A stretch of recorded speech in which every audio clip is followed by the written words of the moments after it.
speed, color, drama, and excitement. The American Sports Cavalcade.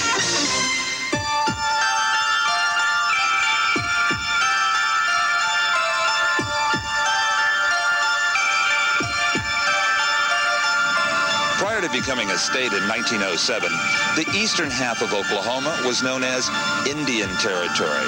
And still today, thanks to this recreated Cherokee village, visitors to the area can taste what the Indians' lifestyle was like before encountering the white man in the 1700s. In the 1800s, outlaws roamed the land, and a century later, they will again. Only this time, they're riding winged steel steeds. Hello, everyone. I'm Steve Evans. We're at Tulsa Speedway, where Fram Autolite brings you our coverage of the World of Outlaws Sprint Car Competition. If we have any of our Indian friends with us today, I hope they brought about 3 buffalo robes, because the chill factor is down in the 20s. But that should be more than offset by the hot action on the racetrack. The World of Outlaws, some of the bravest drivers around, and some pretty incredible machines. And also today, we'll bring you a bonus event. It's called the Fram Dash. More on that a bit later. Now, the track here at Tulsa Speedway is a bit different than the dirt tracks we've shown you before. For more on that, Brock Yates. Well, Steve, you're right. Tulsa Speedway is kind of interesting. You know, most of the outlaw tracks are classic half miles, but this one a little bit shorter, 3/8 of a mile. And the layout's interesting. Nice long straightaways and relatively tight corners. Now, down there in turn 1 and turn 2, notice there's no fence, so there's just a runoff area down there, and you'll see some guys get off in the dirt on occasion. Down the back straightaway, a long one, and into tight turn 3 and 4. Notice we got a low groove here during qualifying, but the guys tell me that as the cushion wears in, we're going to get a 2-groove racetrack. So we should have some really good competition here. Tulsa Speedway well laid out. Outlaws like it, a little bit chilly, but we're going to have a super day of racing. Count on it. Yesterday, in preliminary competition, the track was much slicker than we can expect today. Witness Bobby Davis Jr., the red number 6 car, came into turn number 3, maybe just a little bit too hot, the car oversteering, and he spun it out. But that was just the beginning of his problems, right, Brock? It sure was. Here comes Kenny Jacobs in the red 56. He tries to go underneath, and right behind him is Jack Houdenchild in the 18. He clips Davis in the left front, but here comes Rocky Hodges, and he T-bones the 6 car. From another angle, you can see Jacobs coming through as the 6 car spins. There is Houdenchild in the white 18. He whacks Bobby Davis Jr. right there, but gets through. But Rocky Hodges not so lucky. Up and over. First goes Davis, then Hodges. Both cars flop on their big wings. Fortunately, no one hurt, but a lot of bent metal. In a lot of forms of racing, an incident, a crash like Bobby Davis Jr. suffered yesterday would have really demoralized the team. They might not have been back on the track for a couple of weeks. Not in the World of Outlaws. They're used to that kind of thing. In just 2.5 hours, here's what happened to the number 6 car. They completely replaced the front Nerf bar, an entire new front end assembly, axle, radius rods, and shock absorbers. Now, the headers on the other side, just like this side, were crunched, so they were replaced. Also, the side Nerf bars, both sides had to be replaced. And at the rear, you see an entire new bumper has been installed. As I said again, all of that was accomplished in just about 2.5 hours, thanks to advanced planning on the team's part. They have all the necessary pieces in the trailer to get that job done. Steve, we're going to see Bobby Davis Jr. out here in one of the heats, but right now, heat number 1 ready to go. Danny Smith and Jack Hewitt, the USAC veteran, on the pole. Jeff Swindell in the 10 car. Tim G. from the Yukon Territory in row number 2. We'll be seeing 4 heat races today. In each, 3 will transfer to the main event, and they will all be 10 laps in length. And, of course, yellow flag laps in the World of Outlaws do not count. All right, that is the only Ford-powered car in the field, that number 10 car, driven by a young Jeff Swindell, one of the bright young stars in the World of Outlaws. And the green flag is out as they come off turn 4. And let's remember, the top 6 here were inverted, so some of the quicker cars are back as far as row number 3. And already they start to move up through the pack.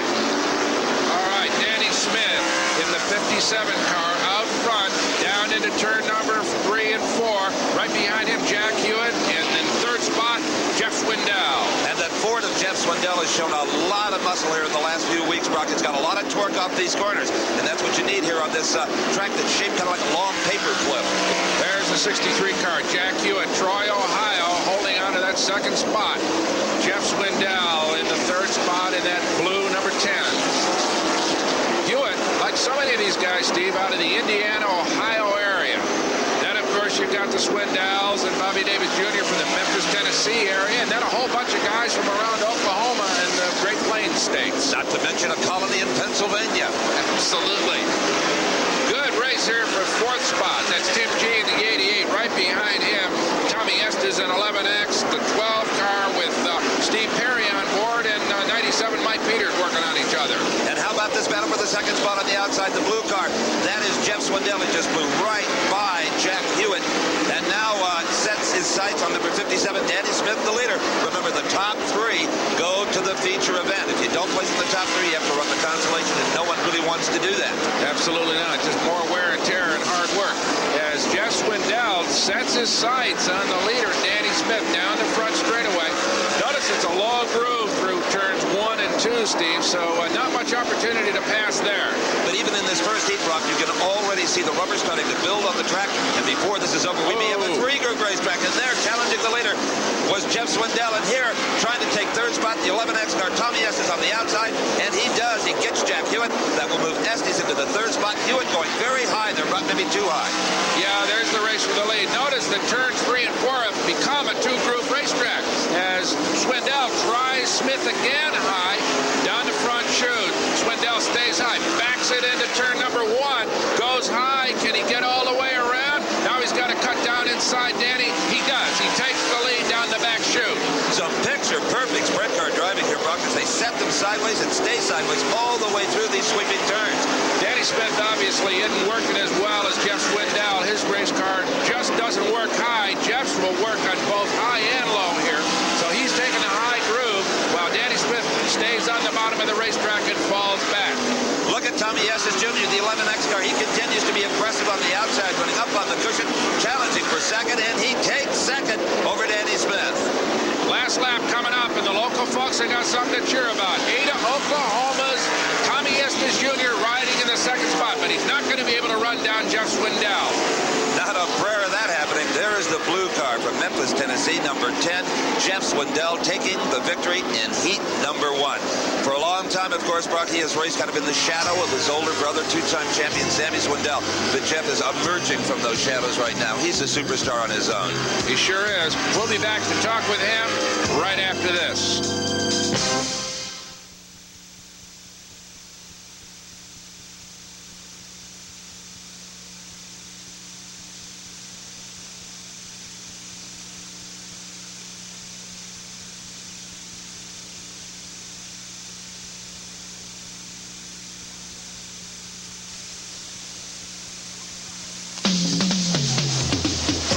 Back to Tulsa Speedway as Fram Autolite presents the Oklahoma Showdown.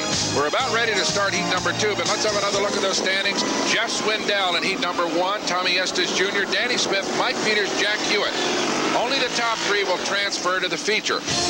Considering what happened to Jeff Swindell yesterday in preliminary action, like Bobby Davis Jr., he's lucky to be back.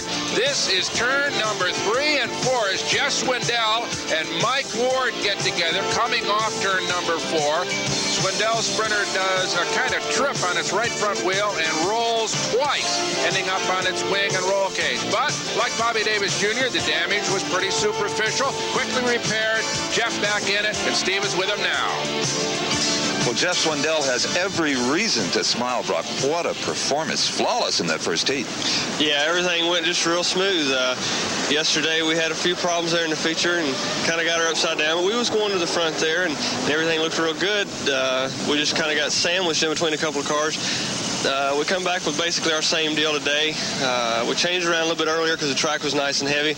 We had to go out and qualify late, but we still qualified 5th, I think. Nobody beat us after we went out. You know, the 3 of the first 5 cars, I think, went out in the first 5 cars to qualify. But, shoot, this Ford runs really great, you know. Well, Steve, we're ready to go with heat number 2 here. 10 laps. Again, 3 transfer to the main. Tony Armstrong there in row number 2. He's a local favorite right out of Sand Spring, just down the road here a piece. And another one to watch is 45X, young Johnny Herrera from Albuquerque, former Rookie of the Year in the World of Outlaws. Okay, on the pole, Robbie Stanley in the orange 44, taking him down toward turn number 3. He'll be on the throttle. The green is out. We're racing. And it's 44R, Robbie Stanley leading them down into turn number 1. But look at number 20 on the outside there, Brock. That is Rodney Duncan, and he is trying to go high. He's level to go. Oh, he just stays in the racing surface. All right, Rodney Duncan taking the high road here at Tulsa Speedway, trying to work his way around 7X Terry McCarl and 39 Tony Armstrong, and he makes it work. So suddenly Rodney Duncan moves into the second spot. Out front, though, Robbie Stanley is holding on to that lead, but the man to watch right now, Steve, is that pilot of number 20. He is flying. Well, as usual in a race like this, the toughest competition can be for the third spot, the final transfer position. And right now, that third position is held by 39 Tony Armstrong. He was being pressured by 7X Terry McCall. He has pulled up lane down in turn number 1. That'll move Dave Blaney up to that fourth position. That is car number 48. So the plot thickens here as 39 Terry Armstrong continues to hold on to the third spot. That's the key one right now, but he will be challenged by Dave Blaney in that white number 48. Blaney now owns that fourth position, followed by number 2 Ted Lee in fifth, and 45 next Johnny Herrera in the sixth position. But here's Herrera challenging on the inside, and on the outside, way outside, is number 2 Ted Lee. It is gonna be Lee fending him off for the moment anyway. Couple of Southwestern drivers, Lee out of El Paso, Texas, Johnny Herrera up the road in Albuquerque, New Mexico. Right now, the Texans got the advantage. And look at this, 48 Dave Blaney has passed 39 Tony Armstrong for that third position. Blaney is now in that final transfer spot. Right, out of Hartford, Ohio, the number 48 car moves into that third spot. All right, there goes Blaney down the back chute, opening out a little bit and gathering a pretty firm grip on that third spot. Here comes Lee, though, right in that high groove, up there on the cushion, making up some time. Okay, the orange 2 car, that is Ted Lee, and he wants the fourth position from 39 Tony Armstrong, and tried every trick in the book to get it, and almost went off the edge of the racetrack. Yeah, he got a little high there coming off, too, but Lee still rides up there in the marbles, trying to make up time, but that was a costly error coming off of 2, and Armstrong has moved out. Here comes Lee, though, again, and got underneath Armstrong. Armstrong almost got it sideways as they came off, too, so Ted Lee continues to ride that high line and make up some time on the leaders. Well, there's not much racing distance left for Ted Lee in the orange number 2 car to pick up that third position. If he doesn't get it, it appears that he won't, especially if he keeps going quite that high coming out of turn number 2. All right, Robbie Stanley takes an unchallenged victory here, but here comes Armstrong challenging down low. Does he do it? No. Cannot quite nip Lee for that fourth spot. Well, chalk one up for Brownsburg, Indiana's Robbie Stanley in the 44R car. Right now, he's got to be thinking, boy, I wish they were all this easy. Trust me, Robbie, they won't be. We'll be back.